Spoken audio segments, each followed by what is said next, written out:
Welcome to the Sirius report. This is Paul, and today we're assessing why, after China has showcased new military technology, the United States is demoralized, fearful, and increasingly sees its grip on US hegemony dissolving before its very eyes. Now, this relates to this commemorative meeting that took place in Beijing's Tiananmen Square to mark the 80th anniversary of the victory in what is referred to as the Chinese People's War of Resistance against Japanese aggression and the World Anti-Fascist War.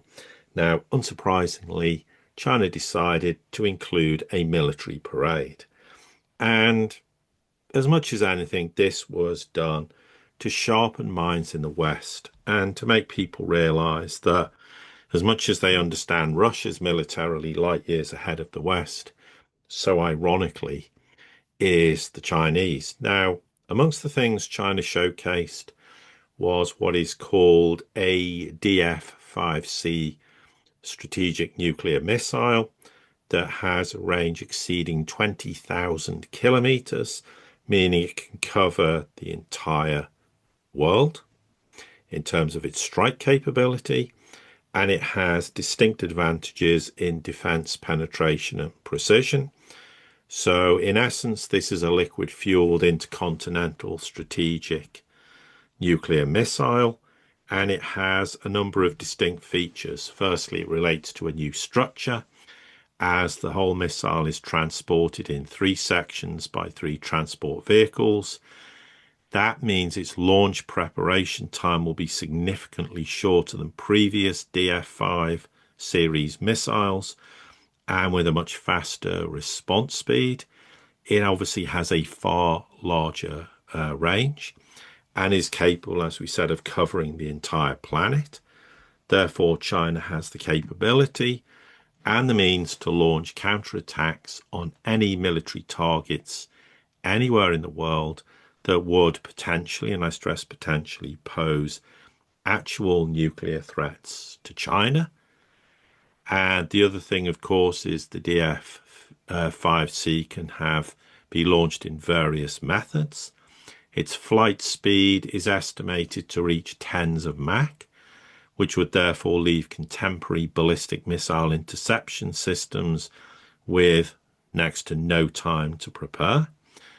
The DF-5C can obviously carry multiple independent targetable re-entry vehicles, that's the MIRV, which can be equipped with either nuclear or conventional warheads, and therefore that greatly increases challenges for defense systems to be able to intercept them. In the case of Western defense systems, they have next to no chance to be able to intercept them. The other thing is that it has a feature of guided precision. So this makes intercontinental ballistic missiles generally use inertial guidance systems and obviously guidance system technologies. But when it's combined with China's independently developed Beidou navigation system, after comprehensively applying multiple guidance methods, the precision of this DF-5C is expected to be extremely high, even when attacking targets at a range of 20,000 kilometers away. It will have the similar precision to that of, might even be medium to short range missiles in what was the DF series. As we know, strategic missiles are important weapons for major powers and a means of safeguarding national security. They've displayed this to make the United States, principally, because it doesn't really matter what Europe thinks about such matters, very carefully about China's military capability.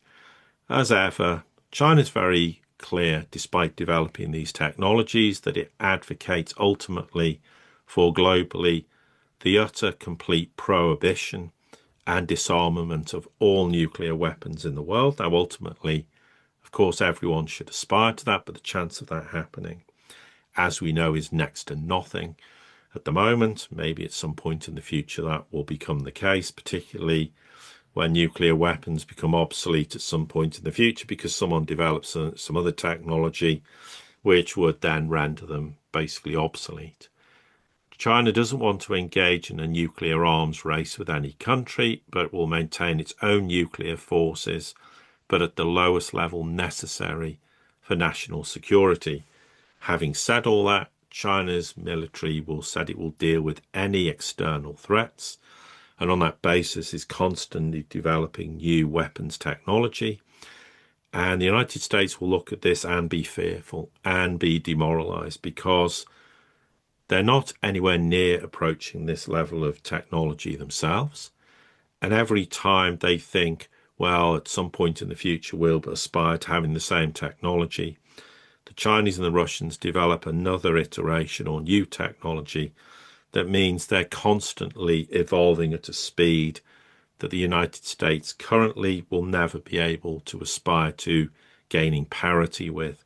So in essence, the Chinese and the Russians will always have that degree of military superiority that keeps the United States firmly in its own box in terms of not seeking to overextend itself, which is why during the Ukraine war, they were constantly on the phone to the Russians, reassuring them that they weren't going to cross any red lines. And the red lines, not people in social media decide to invent as being red lines, but the real red lines that both the Russians and the United States fully understood with regards to Ukraine and should never be crossed. That applies to the Russians as well with respect to Ukraine.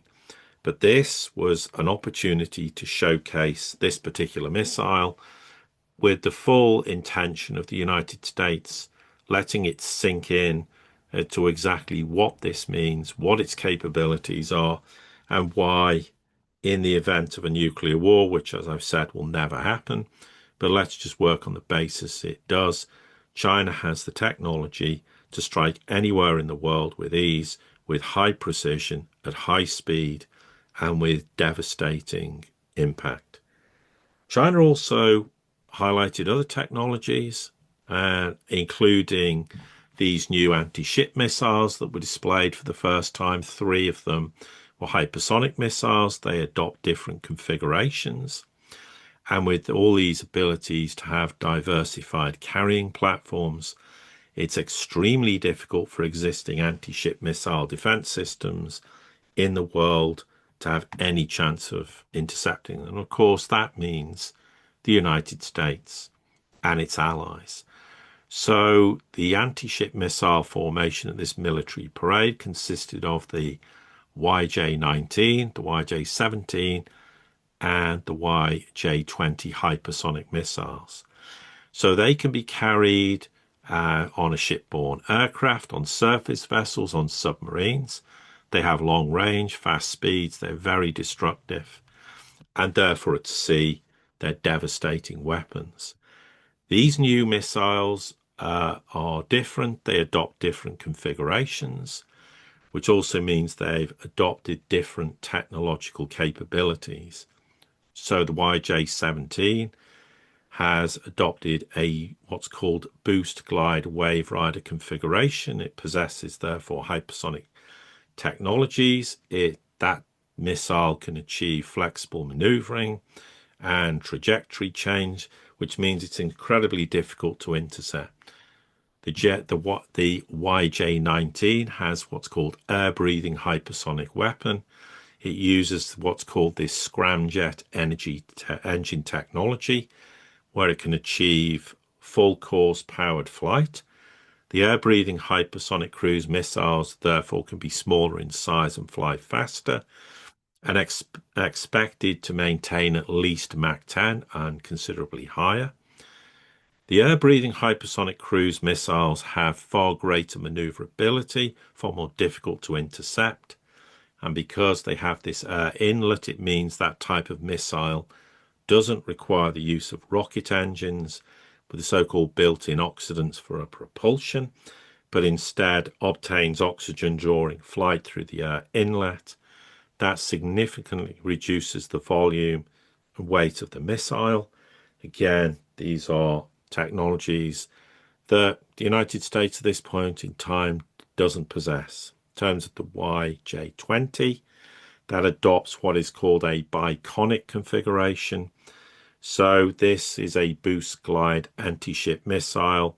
It's a hypersonic weapon. It has a larger size, so it would likely be launched from larger warships.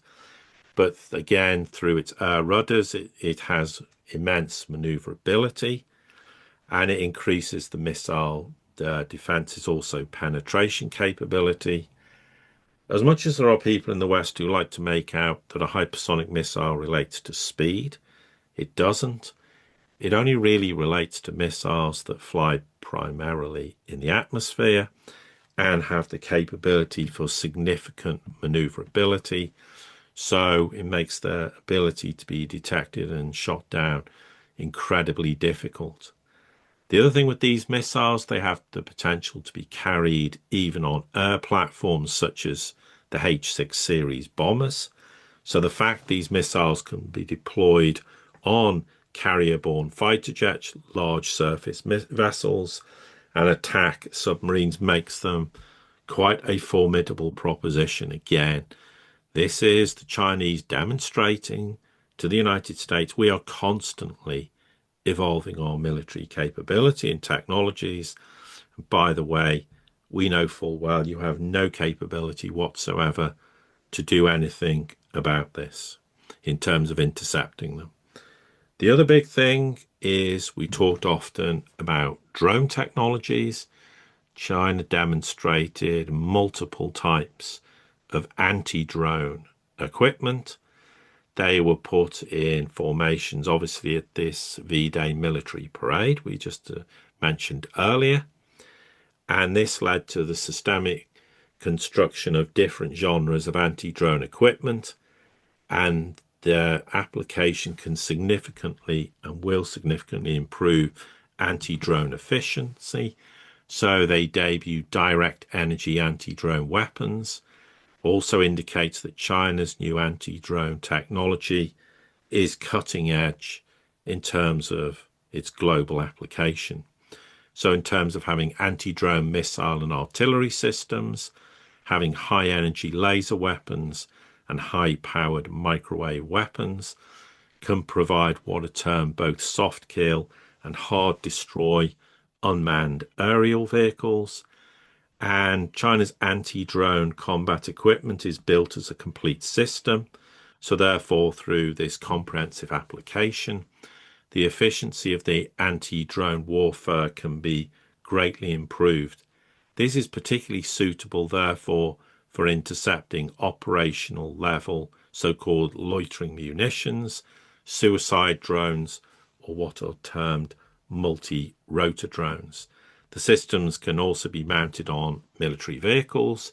They can be rapidly deployed and are highly mobile. The high-energy laser weapons have the advantage, clearly, of unlimited ammunition. They have very low operating costs. And these high-power microwave weapons are also directed energy weapons. And when you face an attack of multiple targets like swarming drones, it takes advantage of a far wider beam and higher energy. That therefore means they can effectively destroy multiple targets in the process. So again, in terms of these new technologies, China's laser and microwave anti-drone technologies are really at the forefront of those technologies globally. And whilst the United States will make some barbed remark about them, or maybe they'd rather just keep quiet about them, what they say publicly is radically different from what they say privately, because all of a sudden they're not only having to contend with Russia's military capabilities, which they've seen firsthand in Ukraine and is deeply surprised them, although they shouldn't have been surprised, because if we were aware of these technologies in recent years, they should have been also.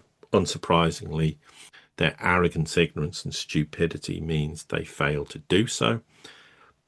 But now they've also got to deal with the fact that China is showcasing a whole raft of intercontinental ballistic missiles, hypersonic missiles, and anti-drone technology that the West can only dream of having And it further, therefore, sharpens minds in the West as to what do they seriously think they're going to do with respect to Taiwan, notwithstanding, of course, the fact that they've got no real takers who want to be idiotic vassal nations like the Europeans do and suffer immensely in trying to prosecute the Ukraine war at huge expense and huge damage to their own economies, their own financial system, and ultimately their very way of life.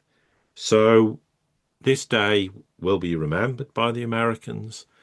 It will sharpen minds in Washington, and it will also make them realize that it's going to be practically impossible for the United States to be able to match these technologies because the rate of progress and development of these new technologies is frankly astonishing. And it's something as well that has surprised everyone, including us, as to how the Russians have developed drone technology on the fly, for example, or other missile technology on the fly during the course of a war, and they've successfully integrated them into their offensive capabilities. That has surprised me, particularly given the speed and efficiency with which they've done this. But in a broader sense, what you're seeing today with China is probably in a year or two's time will start to become obsolete because they'll replace them with even newer technology, because that's the name of the game now. You can't rest on your laurels for 10 years, 5 years, or even a year. You have to keep constantly evolving so you're ahead of the game. And whilst the Russians and the Chinese stay ahead of the game, the United States is going to be conspicuous by its absence in trying to provoke the two countries who, obviously in Russia's case, have the largest nuclear arsenal in the world. China's considerably smaller, but at the end of the day, how many, for example, nuclear weapons does a country need to cause devastation? You certainly don't need thousands. You don't even need hundreds, and particularly not with the modern technologies that the Chinese and the Russians possess. And with that, we end today's podcast. Thank you very much for listening. For all your ongoing support, please like, share, subscribe, comment, spread the word. We're trying to grow the channel because, as ever, it's always about being informed and not entertained. And with that, I'll say goodbye.